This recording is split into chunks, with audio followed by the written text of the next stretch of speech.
ধূমসাদিকে D.El.Ed কলেজের সামনে ভয়াবহ পথ দুর্ঘটনা। লরির সঙ্গে বোলেরোর মুখোমুখি সংঘর্ষে ঘটনাস্থলে নিহত বোলেরো ড্রাইভার। দক্ষিণ দিনাজপুর জেলার বংশিয়ারি থানার ধূমসাদিকি ডিএলএড কলেজের সামনে ভয়াবহ পথ দুর্ঘটনা ঘটে গেল। লরির সঙ্গে বোলেরোর মুখোমুখি সংঘর্ষে ঘটনাস্থলে নিহত বোলেরো ড্রাইভার। জানা গিয়েছে নিহত ব্যক্তির নাম সঞ্জিত ভুইবালি, বাড়ি স্থানীয় পার্শ্ববর্তী এলাকার বাসিন্দা। ঘটনার খবর পেতেই ঘটনাস্থলে হাজির স্থানীয় পুলিশ এবং দমকলের একটি ইঞ্জিন। এই ভয়ঙ্কর দুর্ঘটনার ফলে 512 নম্বর জাতীয় সড়ক রীতিমতো অবরুদ্ধ হয়ে যায়। ফলে তীব্র যানজটের সৃষ্টি হয় এবং পুলিশ প্রশাসনের উদ্যোগে পরিস্থিতি নিয়ন্ত্রণে আসে এবং যান চলাচল স্বাভাবিক হয়। এলাকায় মোতায়েন রয়েছে পুলিশ প্রশাসন। প্রত্যক্ষদর্শীদের মতে বেলা 1:45 নাগাদ একটি বোলেরো মালদার অভিমুখে যাচ্ছিল এবং উল্টো দিক দিয়ে একটি লরি আসছিল।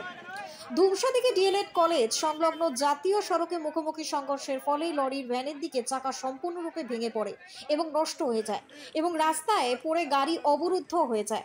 অন্যদিকে বোলেরো গাড়িটি দুমড়ে মুচড়ে একাকার হয়ে যায়। সেই গাড়ির মধ্যেই আটকে পড়া মৃত ড্রাইভারকে পুলিশ উদ্ধার করেছে। ঘটনাটিকে কেন্দ্র করে এলাকায় শোকের ছায়া নেমে এসেছে। Bureau report, Hili news Bangla.